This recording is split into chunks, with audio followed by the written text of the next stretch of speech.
변복 목사의 아침 묵상 2023년 7월 9일 주일 아침입니다. 오늘은 유다서 1장 17절로 23절 말씀을 통해서 기억하고 지켜 긍휼을 기다리라, 이런 제목으로 말씀 묵상의 은혜를 나누겠습니다. 거룩한 주일 아침입니다. 오늘도 새날을 주신 주님께 찬양과 감사를 올려드립니다. 이 하루도 선한 능력으로 충만해서 하나님을 영화롭게 하는 거룩한 날로 예배자로 주님 앞에 서기를 원합니다. 어제 저녁 기도회에 딸이 한 주간 새벽 기도를 하면서 받은 은혜를 나누는 시간, 모두가 울컥하며 감동하는 시간이 되었습니다. 부모의 신앙이 유전되어 딸에게 흘러간다는 사실이 얼마나 감사하고 기뻤는지 모릅니다. 주님 감사드립니다. 오늘은 라마나의 선교 인큐베이터 사역으로 설립된 좋은 하루 교회에서 예배를 드립니다. 주님, 좋은 하루 교회를 축복하소서. 담임 목사로 세워진 김명현 목사님을 축복하시고 모든 성도를 축복해 주옵소서 고백합니다.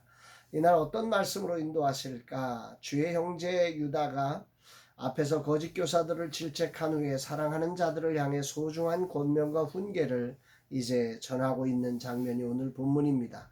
여기서 가장 큰 그 변화의 초점을 봐야 되는 게, 앞에서는 이 사람들, 그러니까 거짓 교사들을 이 사람들로 지칭했다면, 오늘 이제 권면하고 훈계하는 사람들에게는 사랑하는 자들아 라고 하는 이 단어로 말투가 바뀌어져 있음을 보게 됩니다. 17절, 사랑하는 자들아, 너희는 우리 주 그리스도의 사도들이 미리 한 말을 기억하라.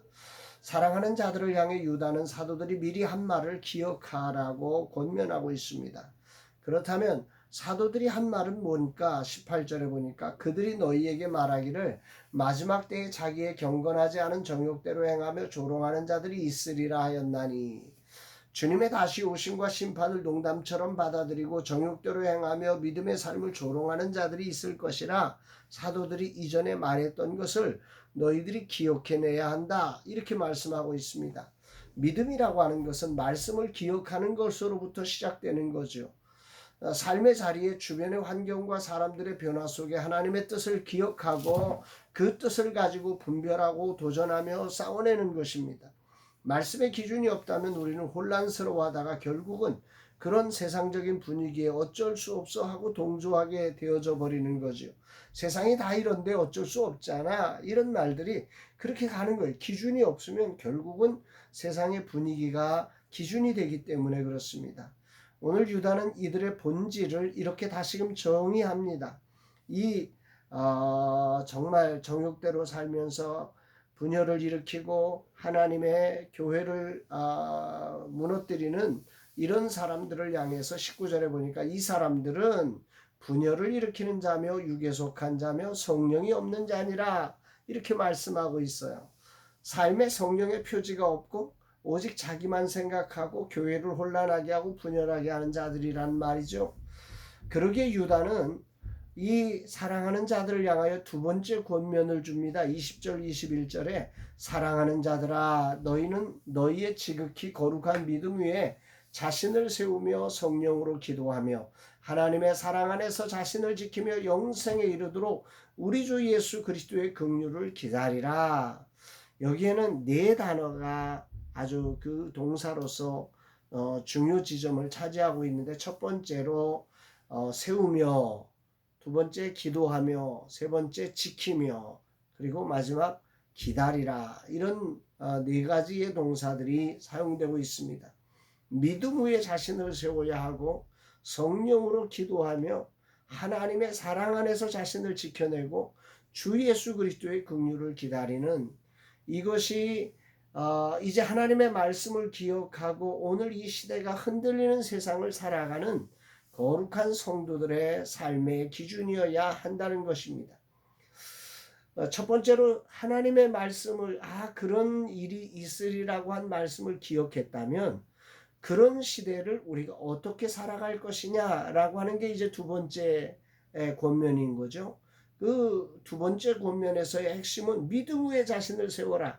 엉뚱한 분위기에, 기분에, 감정에 자신 위에 믿음을 세우지 말고 하나님의 말씀 안에 그 말씀을 믿는 믿음 위에 자신을 세워가야 한다, 그리고 믿음으로 세웠다면 성령으로 기도하지 않으면 안 된다는 거죠.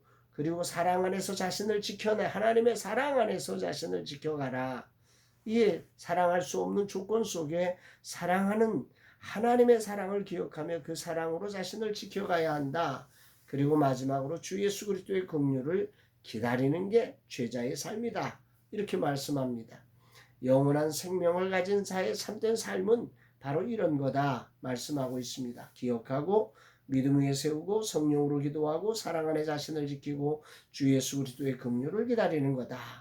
이 5가지의 특징은 밖으로 나타나는 것이 아니고 이제 기억해내고 세우고 기도하고 지키고 기다리는 것, 이것은 밖으로 어떻게 행동하는 것보다는 오직 내 안에서 말씀을 따라 자신을 세워가는 표현입니다. 영적 전쟁은 그러니까 상대를 부수는 게 아닙니다. 자신을 말씀 위에 세우고 성령 안에 기도하며 사랑으로 지켜내며 주의 긍휼을 기다리는 자신 안에서 자기를 부인하고 말씀을 따라 살아가는 삶의 모습인 것입니다. 삶을 산다는 것은 사실 살아보면 알지만 더 이상 사랑할 이유가 없어진 사람들을 만나는 게 우리의 세상살이라 생각이 됩니다.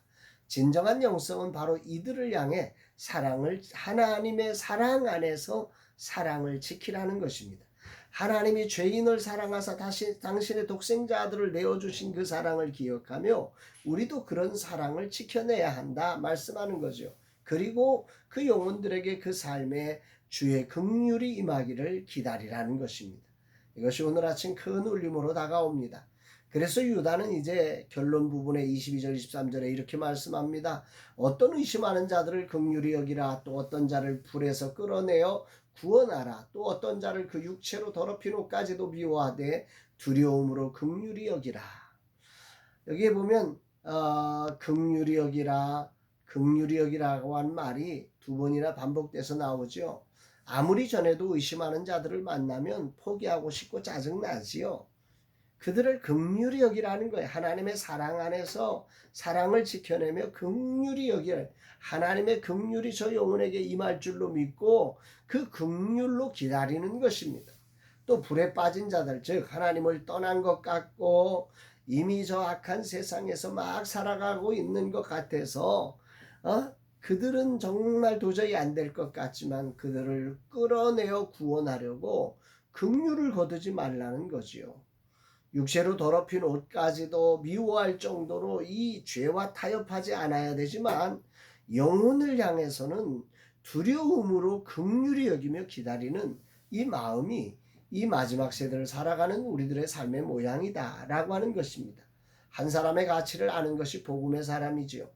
그래서 어떤 이유로도 포기할 수 없어 하나님은 당신의 아들을 버리면서 우리를 건져주셨지 않습니까? 이 하나님의 사랑을 지키며 우리는 긍휼을 기다리며 긍휼히 여겨야 한다는 것입니다.